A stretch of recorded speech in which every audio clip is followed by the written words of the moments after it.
first responders. They're called that because they are the first to run into a dangerous situation to save lives, but they are often the last to reach out for help to save their own lives. In fact, in a recent study released by the Rudderman Family Foundation, revealed firefighters, police officers, and EMTs are more likely to die by suicide than in the line of duty.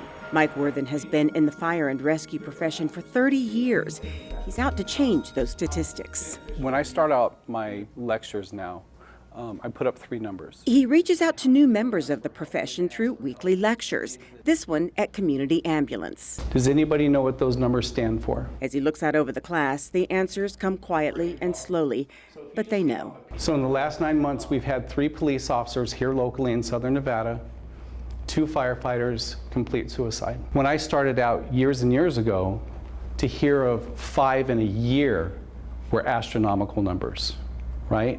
And the reason this is so important is to bring awareness, because we can't change those things that we're not aware of, right? He says the main reason it is so hard for men and women in this profession to reach out for help is that it could be misconstrued as a sign of weakness, of not being able to handle the job. We don't want to come forward because we're the people that come and help others, and we're the ones that have to put on that chameleon face or that facade that nothing's bothering us, because there is a sense of detachment that we have to do our jobs well, and we do our jobs well.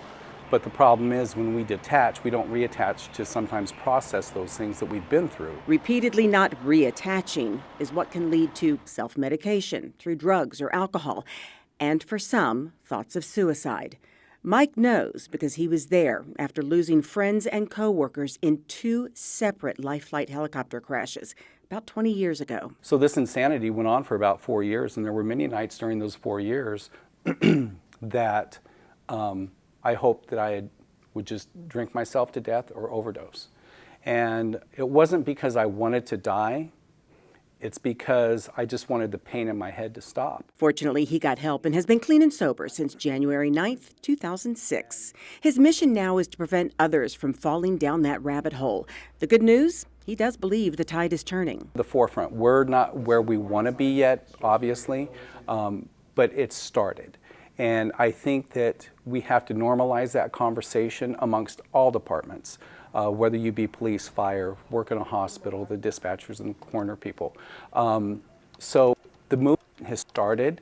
It just needs to gain momentum, and it needs to get to a place to where the conversation is normal and it's okay to come out and talk about what you're going through. Here at the City of Las Vegas, both Las Vegas Fire and Rescue and the Department of Public Safety are on the forefront of emphasizing the importance of life balance and emotional health. The latest Fire Academy was introduced to yoga. They were visited by guest speakers who addressed finding time to unwind.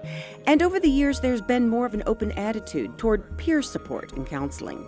Finally, Mike says while he mostly reaches out to new members of this selfless profession, it is important to remember normalizing this conversation is just as important to our veteran first responders, too. And I think it's just the validation of what you're going through, because all it takes is someone just to listen. They don't need to come up with solutions, they just need to listen. And pain shared is pain lessened. Nancy Byrne here. I hope you enjoyed that story. For more great stories about the City of Las Vegas, don't forget to click on that box.